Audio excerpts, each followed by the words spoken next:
Hi and welcome to the Conan Fitness webinar of the month. We're looking at fatigue, rest and recovery.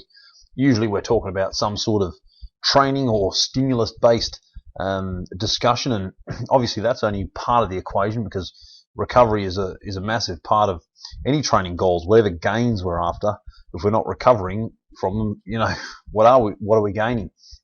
So we're going to be looking at types of fatigue because that will obviously affect our method of recovering from that type of fatigue, specifically the central nervous system, because it's one of those factors that it's just harder to account for because you don't really know about it until often it's too late.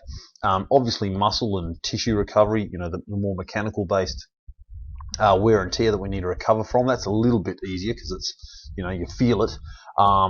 But just ways to maximize recovery and results whilst trying to minimize injury and overtraining. So when we talk about recovery, typically recovery kind of means return to normal, whatever normal is, physiological and psychological state following exercise. We've got a stressor there because a stressor can kind of, we're talking about exercise, but a stressor could mean any kind of stressor, a chemical stressor, a biological, environmental, or some sort of event. We're obviously talking about exercise. And when we say return to normal, that's more definition. Actually, when we come to start talking about this supercompensation curve, which we'll get to shortly, you'll see that actually we mean beyond our normal state, because ideally, if we provide a training stimulus and we recover adequately, we get even stronger than what normal was, or we get fitter than what normal was, whatever our starting point was before the exercise bout. And that leads us to overtraining, because there's this commonly talked about that overtraining or burnout is prevalent in people's training regimes. And generally, from my perspective, overtraining often comes down to not so much the training side of things, but under-recovering. Because while there certainly are people who train too much, too long, too hard, most cases of overtraining that I see is just inadequate recovery, which sounds like a play on words, but it's not, because if they were adequately recovering, they might have been able to continue that frequency and intensity and volume of work if they're recovering adequately in all of the stuff that they do outside of training, which you'll come to see is really important.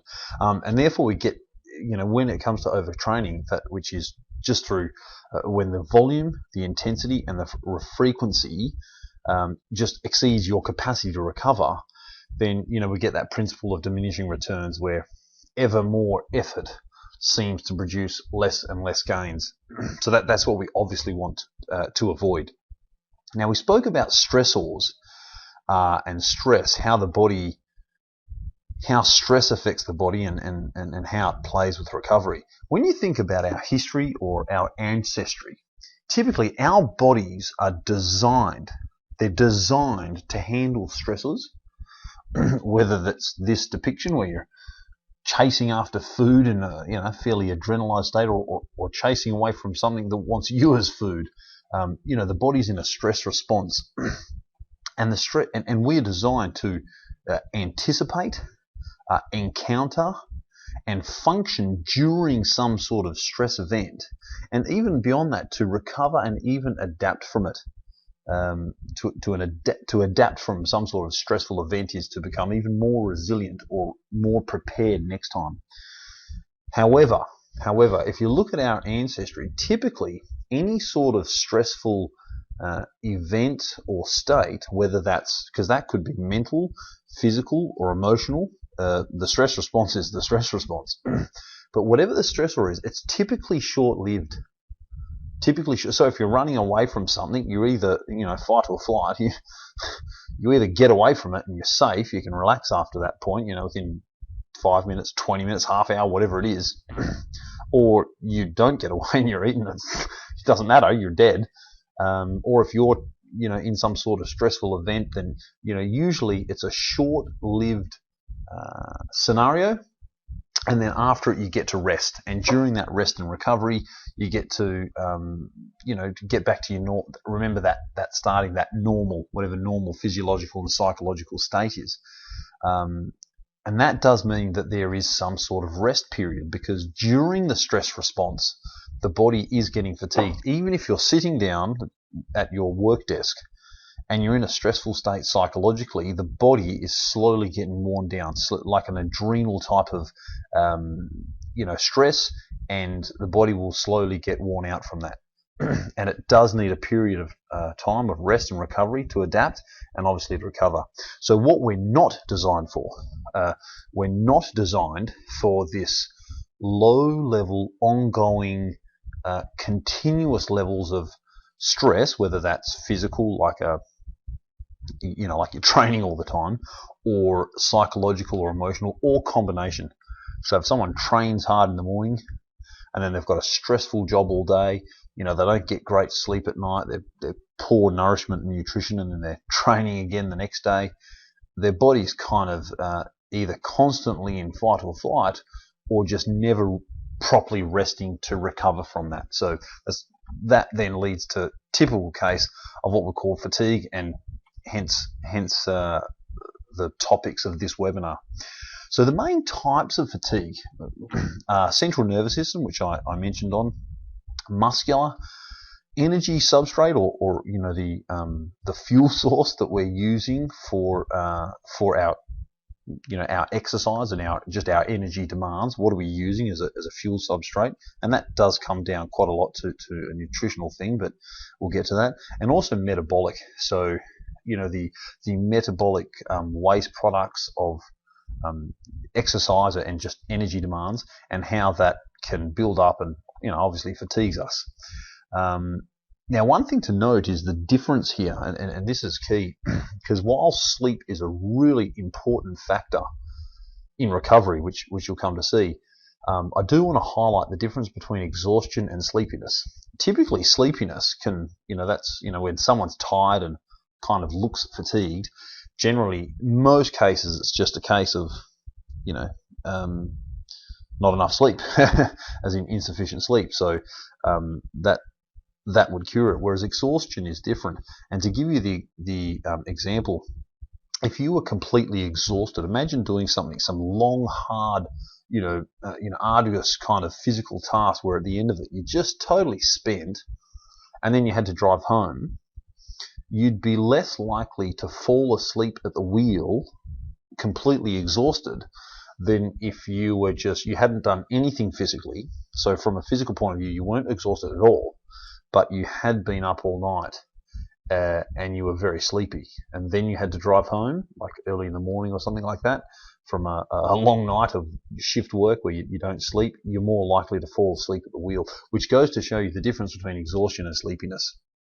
And the last thing is that we're obviously talking a lot about fatigue, but fatigue isn't the only factor we need to keep in mind when talking about recovery.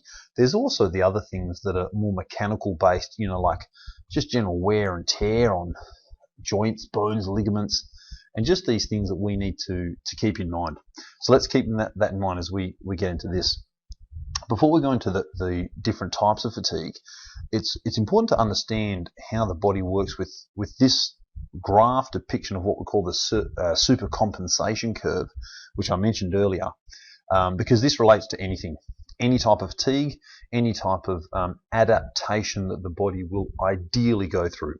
So if you have a look at this, on the bottom axis, it's meant to be time, and you will never see time, actual exact time units there, because it's different for everyone, and it's different depending on all those factors, intensity and volume and frequency, and obviously what you're doing to recover will make this shorter or longer recovery. But typically there is a training stimulus. Again, we're using exercise as the example here, but that training stimulus could be anything. It could be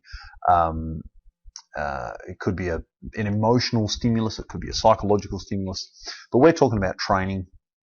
So when it comes to training, the body will go into some sort of fatigue, whether it's muscle fatigue, neural fatigue, that metabolic fatigue. There is some sort of fatigue, hence the decrease there, the dip in what would be performance or strength or whatever. And that dip, that fatigue, is a stimulus for recovery. So where that second vertical red line is, you'll see the start of recovery. And when we go through this recovery phase, ideally, that green line will progress up to the horizontal red line, which is your starting point. Remember, our normal physiological or psychological state. And there's the third vertical red line. And ideally, we would keep improving, keep what we would call supercompensation. So it recovers from, this stressful event, and it becomes even more resilient, even more prepared next time, whether it's your strength or your aerobic endurance or your muscle endurance, or where the body becomes more adapted to what you've just put it through. And that's called supercompensation.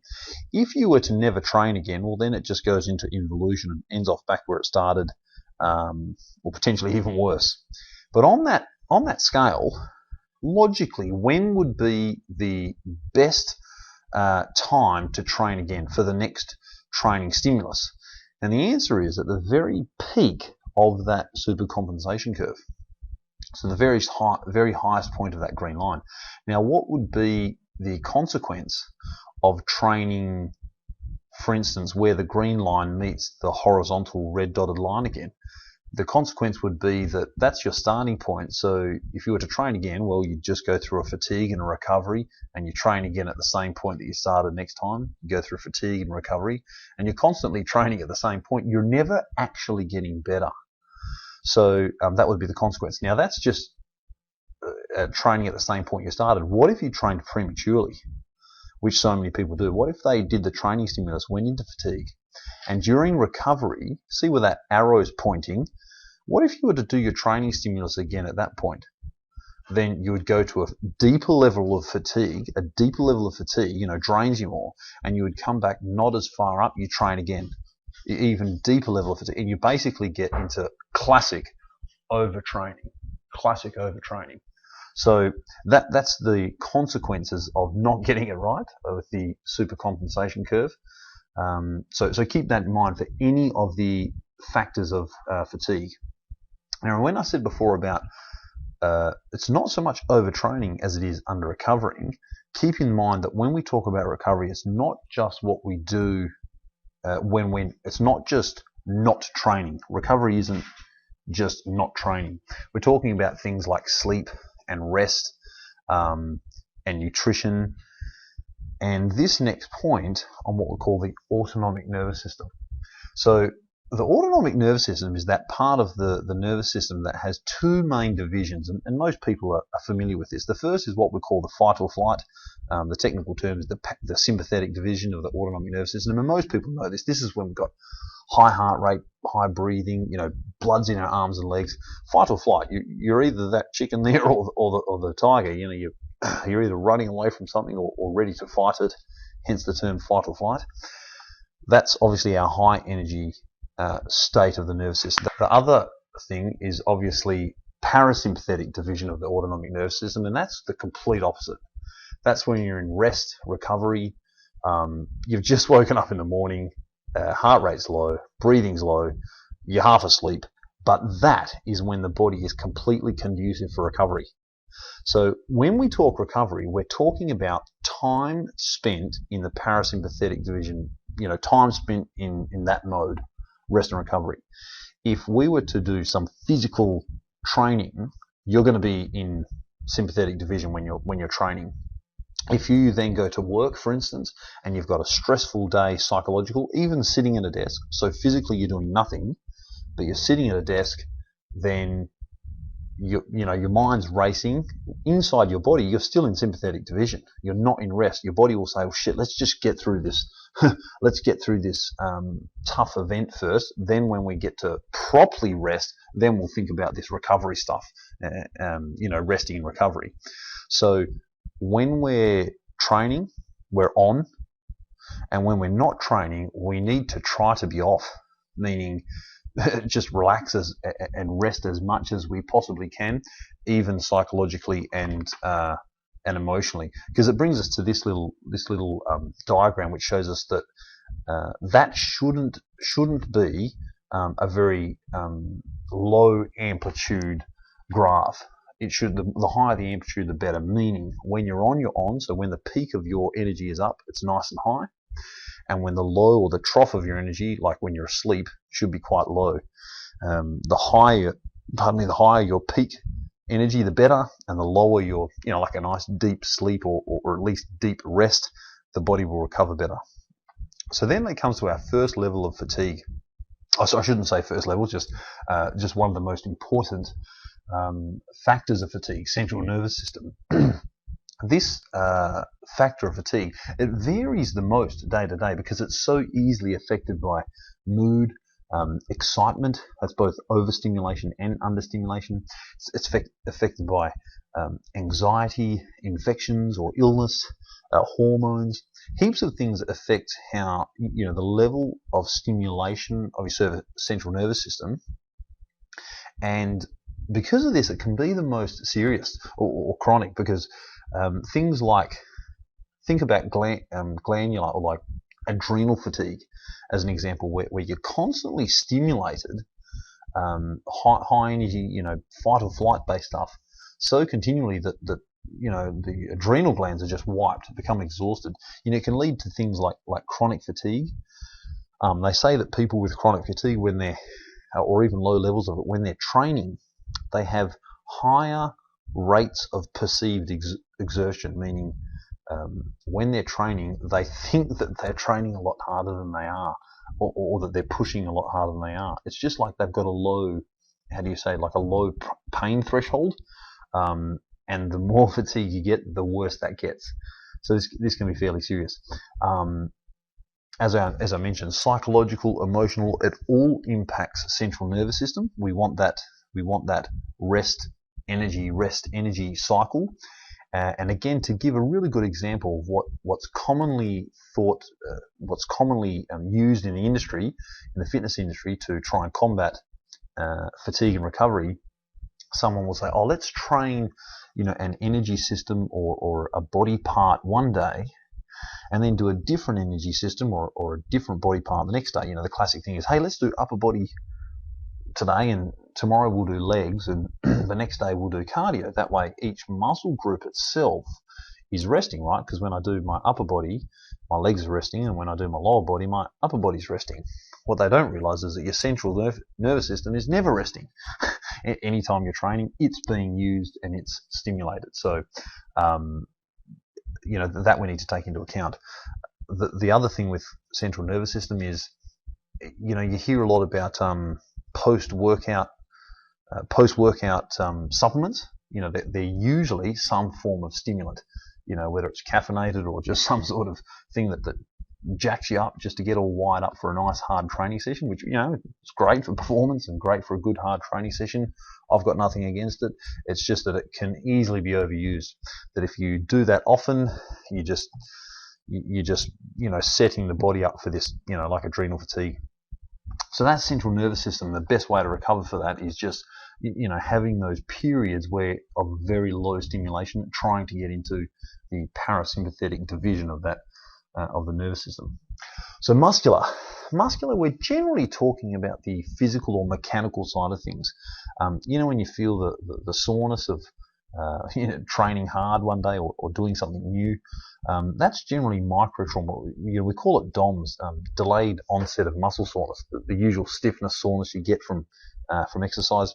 So by microtrauma, what we mean is, if you have a look at this diagram, this is a depiction of a muscle. Muscles are made up of bundles of muscle fibers, and within them are filaments. You see this myofibril thing. And if you see along this myofibril, you see those like bands or lines, and there's a mark there called a sarcomere. These are just the contractile units of a muscle that when these things shorten, that's it. That's what a muscle does. It contracts, it shortens. So when these sarcomeres shorten, that's just the normal functioning of a muscle. But when it does it really repeatedly under high load or loads that it's not used to, it can get slightly damaged on those lines with the ends of the sarcomeres, and it's kind of like a micro tearing, not like a major injury, but a micro tear. And it's this tearing which mostly happens from eccentric exercise, by the way. So when you think of concentric exercise. That's when, when a muscle's shortening, so if you're doing like a bicep curl or something like that, when your arm's coming up, the muscle is shortening under tension, but as you're lowering the weight down, the muscle's still under tension, but it's lengthening, and that's called an eccentric movement. That's when most of the muscle damage occurs, but it's good damage. It's the damage that kind of tells it to recover and do the super compensation. An example would be downhill running. Downhill running has huge amounts of eccentric work, more so than flat or uphill, and that's why you would typically be more sore. So either way, it's the microtrauma and the physical damage of muscle that leads to this, the DOMS, and that's what we need to recover from. And the best thing for recovery from it is just rest. So this is one of those examples where you could train one muscle group, even if it becomes sore, and train another one the next day. From the muscle level, it would be able to recover, provided the rest of the body is, you're not already into central nervous system fatigue and playing behind the eight ball. That's the muscle side of things. So the next one is energy, or what we call substrates. When training or exercising, glycogen, that's your stored, glucose, like chains of glucose, that becomes a really important energy source. And when we start to get low, so after extended periods of activity, typically past the hour mark, although it kind of depends on when you start. If you start depleted, then you're not even going to last then. But typically they say over an hour. These stores, the stores within our muscles, start to run low. And rather than the body, having this petrol tank, if you will, because that's what it's like a petrol tank of energy, rather than it being able to run full steam ahead until this petrol tank runs out to its very last drop, and then it says, all right, I'm done. That's it. Your performance drops right down to basically that level of intensity that you can maintain purely through aerobic energy, your oxygen system. It doesn't do that. As the glycogen starts to run low, it plays ahead of the game. It says, all right, look, it's starting to get a bit low here. Let's start pulling back a little. Now that could be partially psychological, just it telling you to want to feel, a little bit of lethargy, but it happens nevertheless. So rather than it going full steep ahead until it's completely drained, it typically starts to, you start to feel worn out a bit prematurely. So it only happens from prolonged activity. Those brief bouts of high intensity stuff, while you feel completely exhausted, it's not through this method.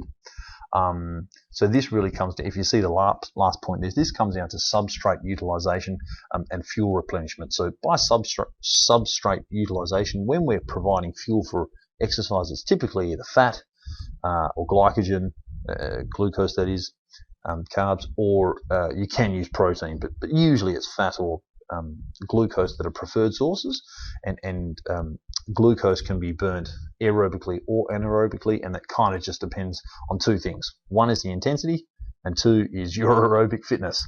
So the more aerobic endurance you have, or aerobic capacity, the higher level of work you are able to sustain whilst still burning glucose aerobically. Past that point, so past the that threshold, that then starts to say, all right, look, we need energy at a faster rate, so it starts to burn it anaerobically, which is basically quicker. But there is an expense to that, and that brings us to our next point, which is metabolic fatigue. So metabolic fatigue is when you're exercising at levels of intensity above which you can sustain aerobically, and therefore when you're getting into anaerobic metabolism, there are byproducts. So metabolic fatigue all comes down to basically waste products. Now you've often heard of acidosis or what they call lactic acid, and typically it's lactic acid that's blamed as the culprit as being muscle burn and fatigue and a decrease in performance. But if you can see that little picture there where the glucose molecule at the top, it goes through this process, and you don't have to understand all those. This is a shortened version of anaerobic glycolysis anyway, but basically you'll see it ends off as being pyruvate, which then gets turned into lactate. All it means is that by this stage, what's happened is we've already gone past the chemical reactions that caused muscle burn. So it's not actually lactate that causes muscle burn, it's the hydrogen ions that cause muscle burn, and it causes the decrease in a muscle's ability to contract and therefore performance. So what does that mean from a practical perspective? Because someone might say, I don't care what it is, my muscles burn, I feel it, and I slow down. The deal is that the better we can get aerobically at training, the less hydrogen ions will be built up, or exponentially built up in the muscle and then spill over into the blood, because that's what causes the acidosis, and that's what causes the decrease in performance. That's while you're training. But as far as recovery, there's not a huge expense so metabolic's probably one of the easiest things to recover from, simply because while we do have higher levels of lactate and hydrogen ions in the blood, it's pretty easy to just do an active cool down, meaning you don't just stop dead on the spot. Everyone knows I should do sort of cool down, just to help try and get the blood flowing through it, so the lactic acid and the hydrogen ions are removed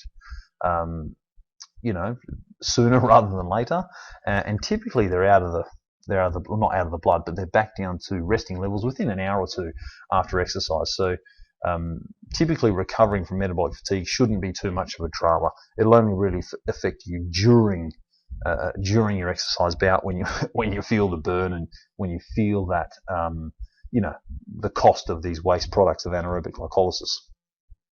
So then that leads us to what we call the balancing act. From a practical standpoint, how can we try and increase our gains whilst decreasing things like injury and overuse and just not recovering maximally and getting maximal gains? It all comes down to stimulus and recovery. So we need to provide the stimulus through training, and then provide the foundations for recovery, which is basically what I call a fertile environment for recovery. Is simply rest and nourishment. Nourishment, the nutritional side, and rest is just that. Remember I was saying that environment where you're in the parasympathetic nervous system, time spent in parasympathetic nervous system.